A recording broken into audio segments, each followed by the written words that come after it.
हम लोगों को जुमला दे दिया कि हम इस पर विचार करेंगे, 2 दिन में देंगे। 2 दिन के बाद क्या किया गया? भीड़ हटा दिया गया। चलो आयोग चलो, आयोग चलो, आयोग चलो, आयोग चलो, आयोग चलो, आयोग चलो। इसको लेकर प्रोटेस्ट चल रहा है भैया हमारा यूपी से आरओ के लिए लेकर प्रोटेस्ट चल रहा है। हम लोग सरकार से मांग कर रहे हैं कि हमारी पेपर 1 शिफ्ट में कराए। हम नॉर्मलाइजेशन के खिलाफ हैं, हमें नॉर्मलाइजेशन नहीं चाहिए, क्योंकि नॉर्मलाइजेशन का कोई मानकीकरण नहीं है। किस पैमाने पर आप मानकीकरण कर रहे हैं, किस पैमाने पर नहीं कर रहे हैं। तो सरकार से मांग है कि केवल हमारी एक पेपर 1 शिफ्ट में कराएं, बस मेरी मांग ये है। क्या लिखा है आपने बोर्ड में, जरा हमको दिखा सकते?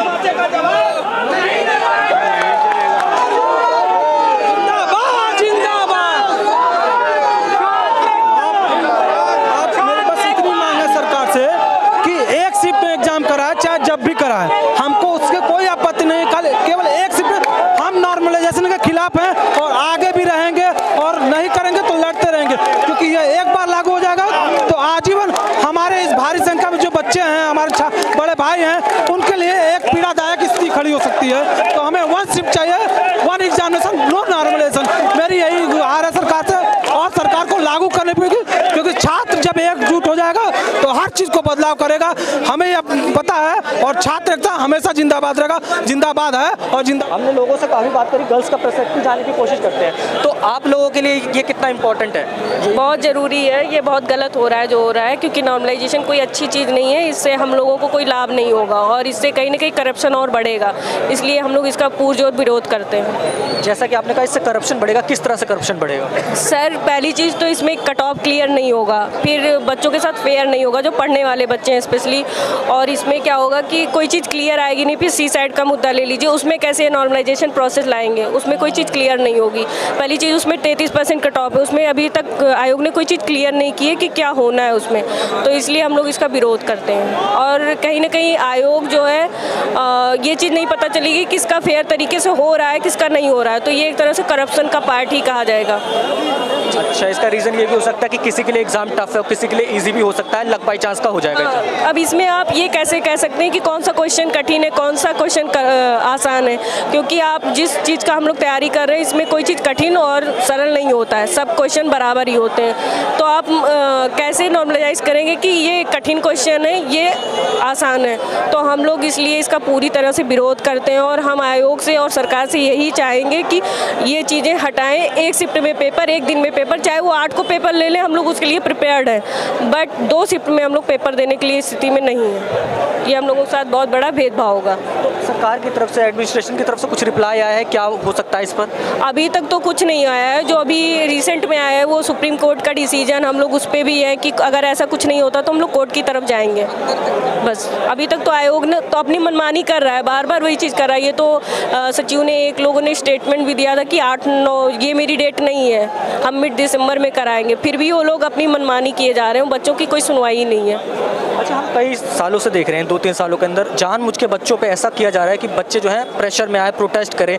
तो क्या हो सकता है, इसके पीछे क्या रीज़न है कि बच्चों को इतना परेशान करने की कोशिश हो रही है? क्योंकि कहीं ना कहीं आयोग अपनी गलतियों को बच्चों के ऊपर थोप रही है। वो अपनी गलतियों को छुपाने के लिए बार बार बच्चों पे डाल दे रही है कि बच्चे नहीं चाह रहे कि एग्ज़ाम हो, जबकि ऐसा नहीं है। मेंटली हम लोग बहुत ज़्यादा फ्रस्ट्रेटेड हैं, क्योंकि आप तैयारी कर रहे हो, आपको पता है 27 को एग्ज़ाम होना है, फिर अचानक से पता चलता है एग्ज़ाम नहीं होना है। फिर हम लोग थोड़ा रिलैक्स होते हैं, फिर पता है कि दिसंबर में हो सकता है, हम लोग पढ़ाई करते हैं। फिर ये है कि नहीं होगा तो हम लोग मूव करते हैं कि कोई और एग्ज़ाम देखें, क्योंकि लड़कियों के पास इतना चांस नहीं होता है कि घर वाले भी प्रेशर, कई तरह के प्रेशर होते हैं और सबके पास प्रेशर है। तो इसलिए मेरा मानना है कि एग्ज़ाम सही तरीके से ना कराने की गलती बच्चों पे डाल रही है प्रशासन। अगर आप तैयार नहीं हो तो 1 शिफ्ट में आप एग्ज़ाम कराओ। जब भी आप तैयार हो, अच्छे तरीके से अपनी गलतियों को छुपाए बिना आप एग्ज़ाम कराओ और फेयर तरीके से कराओ, मेरा मानना है।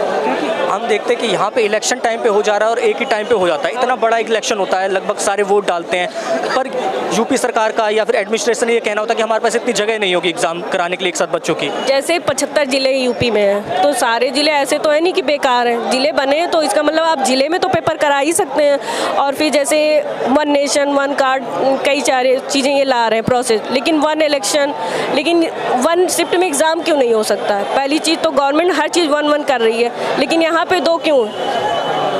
ये सबसे बड़ा रीज़न है।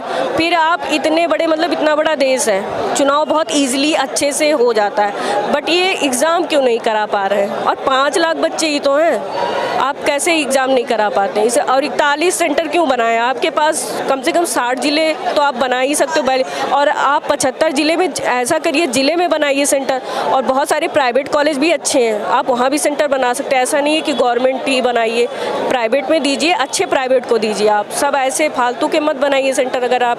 लेकिन ये लोग चाह ही नहीं रहे कि हम एग्ज़ाम कराएं, ये लोग खुद ही चाह रहे हैं हम डिले करते जाएं और बच्चे इस तरह से आएँ और फिर बच्चों पे डंडा बरसाएंगे, फिर बच्चों को ही ये लोग गलत साबित करेंगे।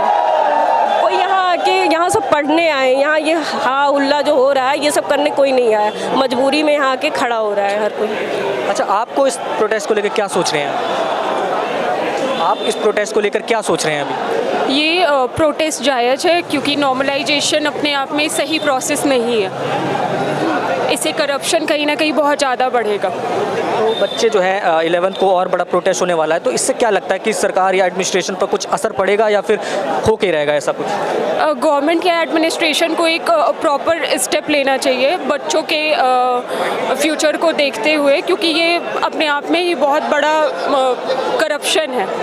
अच्छा, आप एज अ गर्ल, आप पे काफ़ी ज़्यादा रिस्पॉन्सिबिलिटी होगी, पेरेंट्स को लेकर दबाव होगा कि मैरिज के लिए, तो इसमें भी आप अपने आप को इतना मोटिवेट कर पा रहे हो, तो कैसे आप पेरेंट्स से मतलब कह पाते हैं कि अभी 1 साल और? कितना मुश्किल है आपके लिए सब चीज़ें?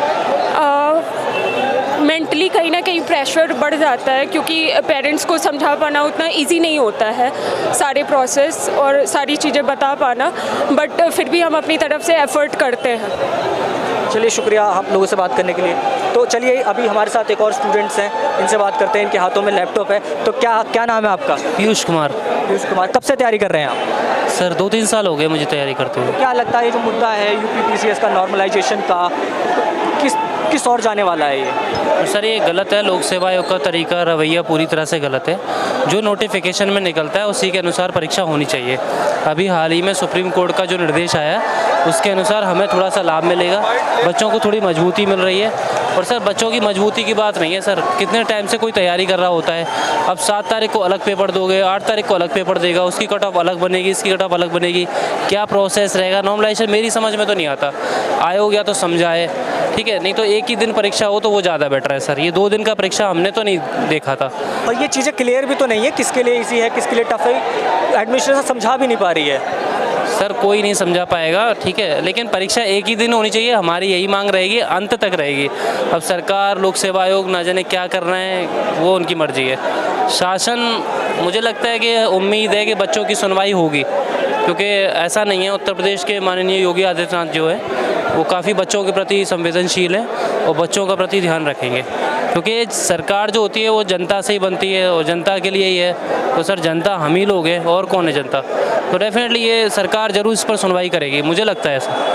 कहीं ना कहीं लगता नहीं आपको कि बच्चे में बहुत ज़्यादा प्रेशर आ रहा है और फ्रस्ट्रेट हो रहे हैं बच्चे बहुत ज़्यादा इस चीज़ों को लेकर? सर बच्चे फ्रस्ट्रेट क्यों ना हो, बेरोजगारी का आलम इस कदर है कि क्या करें।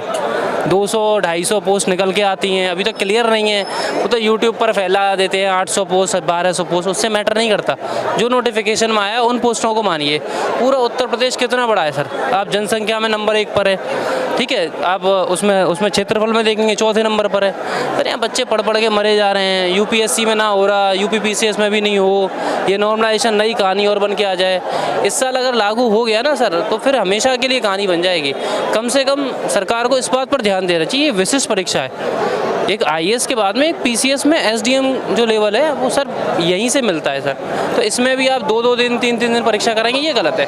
हाँ, मैं ये मान सकता हूँ, एक बार मेरा पर्सनल ओपिनियन है, आरओ की परीक्षा आप कराना चाहते हैं तो वो आप करा लीजिए, उसमें कोई हमें दिक्कत नहीं है। ये सर पीसीएस की परीक्षा में मेरी हाथ जोड़ के विनती है आपसे कि ऐसा नहीं कर सकते आप, बस इतना निवेदन है हमारी आपसे।